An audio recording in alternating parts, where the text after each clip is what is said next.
Bonjour et bienvenue à cette étude sur la grande prostituée du livre de l'Apocalypse.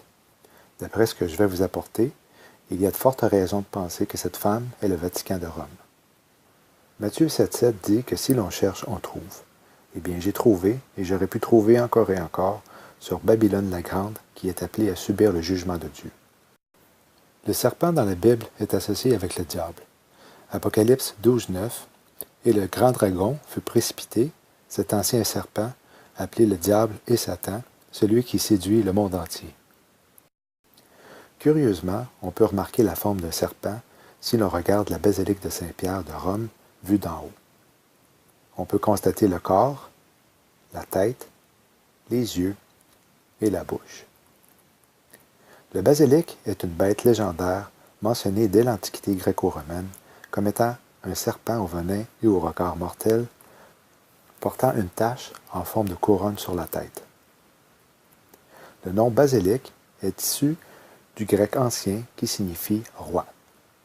Remarquez que le dôme du Vatican ressemble à une couronne sur la tête d'un serpent. Le sol de la basilique de Saint-Pierre représente l'échelle de son corps.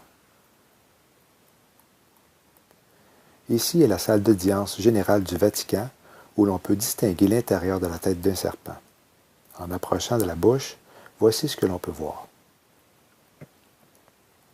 Ésaïe 29,14 Car de la racine du serpent sortira un basilic. Le mot basilic, en hébreu, est vipère venimeuse.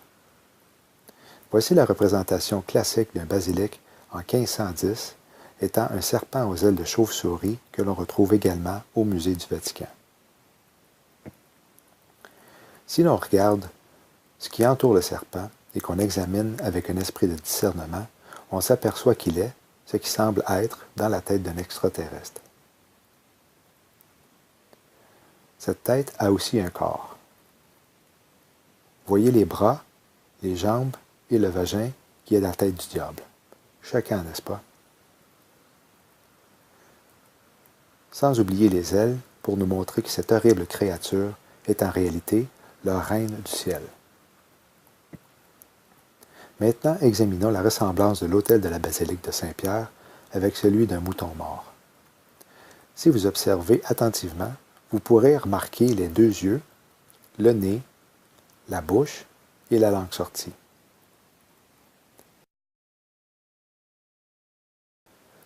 L'autel de plus près avec la photo en dessous d'un mouton sans la langue sortie. Maintenant, la photo d'un mouton superposée sur celle de l'autel. Ceci est une moquerie envers l'apôtre Pierre, sachant que dans Jean 21, Jésus commande Pierre de nourrir ses brebis. Ésaïe 57, 3 et 4. Mais approchez ici, vous, enfants de la sorcière, semences de l'adultère et de la prostituée. De qui avez-vous fait votre passe-temps? Contre qui ouvrez-vous grand la bouche et tirez-vous la langue? N'êtes-vous pas des enfants de transgression, une semence de mensonge? Enchaînons avec la première description de cette grande prostituée de la vision de l'apôtre Jean. Apocalypse 17.1. Et l'un des 7 anges, qui avait les 7 fioles, vint et me parla, me disant, « Viens ici, je te montrerai le jugement de la grande prostituée, qui est assise sur de nombreuses eaux. » Dans le livre d'Ésaïe, Dieu a traité Jérusalem d'être une prostituée. Apocalypse 17.5 nous donne la définition du mot « eau » de la prostituée des derniers temps, étant les peuples, les multitudes, les nations et les langues. Cette femme n'est donc pas Jérusalem. La deuxième description de la Grande Babylone est qu'elle a commis fornication avec les rois et les habitants de la terre.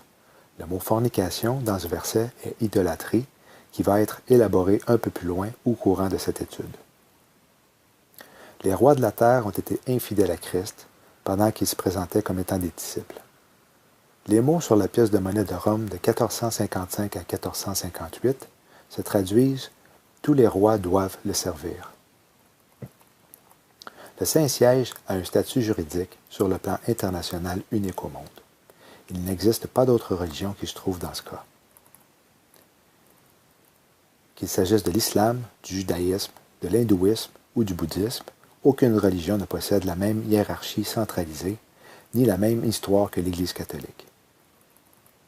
Le Saint-Siège a une véritable capacité d'influence grâce à Radio Vatican, qui couvre le monde entier en 40 langues différentes, avec des programmes religieux, mais aussi culturels et musicaux.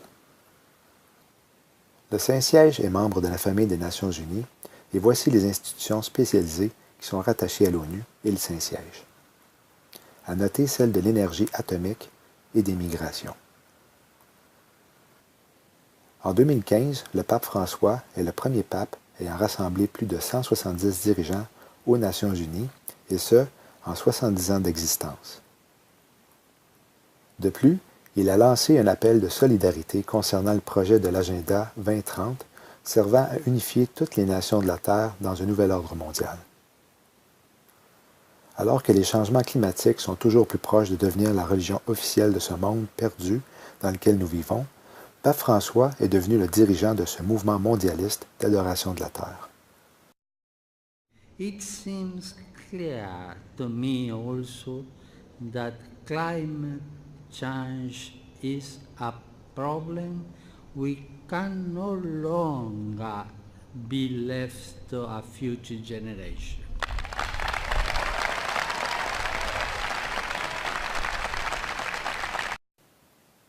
Un exemple dans l'Ancien Testament qui est parallèle à cette prostituée de l'Apocalypse et sa fornication qui veut dire son idolâtrie se retrouve dans 1 Roi 16, 30 à 33. Et Ahab, le fils d'Omri, fit ce qui est mal à la vue du Seigneur, plus que tous ceux qui avaient été avant lui. Et il arriva que, comme si cela avait été une chose légère pour lui de marcher dans les péchés de Jéroboam, le fils de Nabat, il prit pour femme Jézabel, la fille d'Ethbaal, roi des Sidoniens. Et il alla et servit Baal et l'adora. Et il dressa un autel à Baal dans la maison de Baal, qu'il bâtit à Samarie.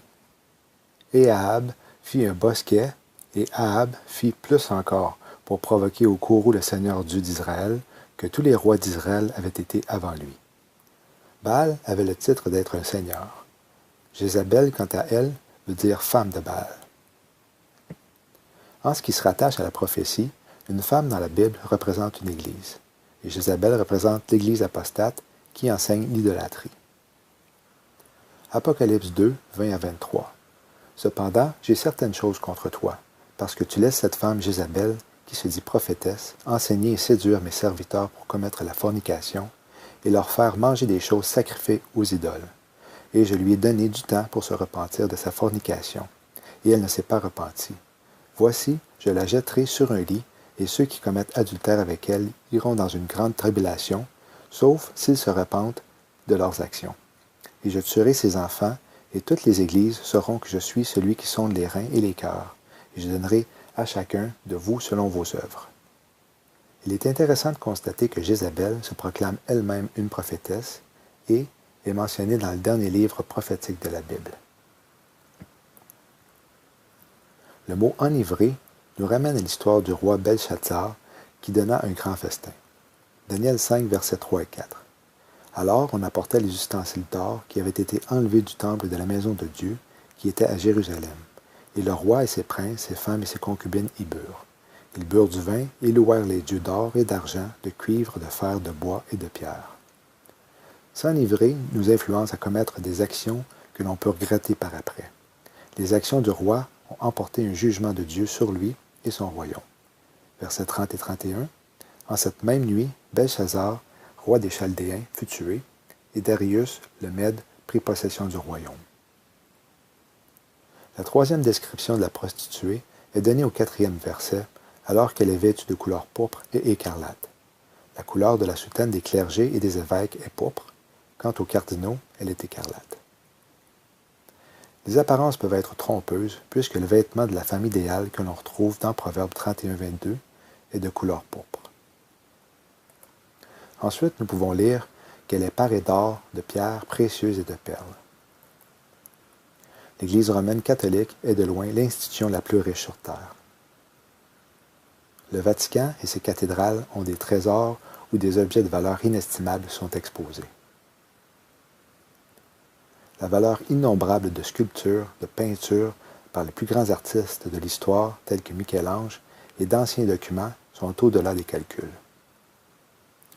Tout indique qu'elle est titulaire du plus grand nombre d'actions et d'obligations dans le monde. Il n'y a pas d'Église, pas de ville ayant une entité spirituelle, aucune institution religieuse passée ou présente qui puisse posséder la richesse de l'Église catholique. Jésus a enseigné de ne pas amasser de trésors sur la terre, où la teigne et la rouille détruisent, car là où est notre trésor, là aussi sera notre cœur. Pape François habite dans un palais contenant 11 000 chambres. Le village Castel Gandolfo a obtenu le label des plus beaux bourgs d'Italie. Ayant dans sa main une coupe d'or pleine des abominations de la saleté de sa fornication. La femme a une coupe d'or qui est l'instrument le plus sacré du catholicisme romain. L'Église catholique possède littéralement des centaines de calices d'or utilisés pendant l'Eucharistie ou la messe catholique. La peau de Jean la décrit étant impure, ayant pleine d'abominations et de saleté de sa fornication, reflétant la perception de la Bible sur la messe catholique, le cœur même de cette religion. Telle était également la conviction de centaines de milliers de chrétiens à travers l'histoire qui ont été brûlés, torturés, envoyés dans la fosse aux lions pour avoir refusé de participer à cette messe, laquelle, disait-il, était la plus grande abomination concevable. Pourquoi? Parce qu'elle est revendiquée pour être l'offrande sacrificielle littérale du corps et du sang de Christ. Tandis que la Bible dit clairement que le sacrifice de Christ à la croix était complet une fois pour toutes. Les dernières paroles de notre Rédempteur ont été « tetelestai », qui signifie que la facture était entièrement payée, la dette était rachetée. Le Vatican déclare que notre Sauveur, à son dernier souper avec les apôtres, instituait le sacrifice eucharistique de son corps et de son sang. Le Concile de Trente s'accorde à dire que Christ, au dernier souper, a offert à Dieu le Père son propre corps et sang sous la forme du pain et du vin. Si tel est le cas, il était sacrifié pour les péchés du monde au dernier souper avant qu'il ait été à la croix. Manger la chair d'un autre être humain s'appelle du cannibalisme. Il est pratiqué dans les cultes sataniques et le sang littéral d'une personne est aussi bu de la coupe. La Bible dit que la rédemption a été accomplie une fois pour toutes. Hébreux 9, 12. C'est par son sang qu'il est entré une fois pour toutes dans le lieu saint, ayant obtenu une rédemption éternelle pour nous. The cross shows us a different way of measuring success. Ours is to plant the seeds. God sees to the fruits of our labors. And if at times our efforts and works seem to fail and not produce fruit, we need to remember that we are followers of Jesus Christ, and his life, humanly speaking, ended in failure, the failure of the cross.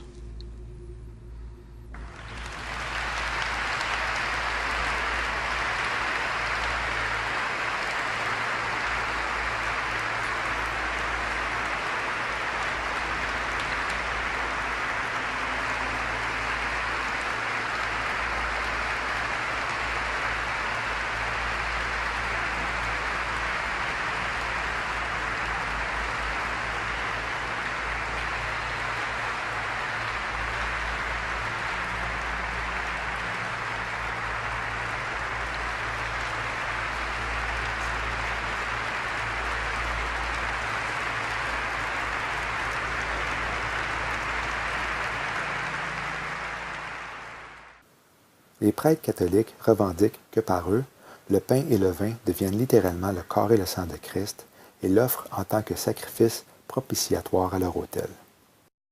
Selon eux, et je cite, « Le prêtre catholique est indispensable, étant donné que lui seul a le pouvoir de changer les éléments du pain et du vin pour le corps et le sang de Christ. Il est le vrai, le seul sacrifice. » La fornication résonne fort du côté du clergé catholique, qui a violé à maintes reprises et continue de le faire, leurs vœux en ayant des relations sexuelles avec des garçons.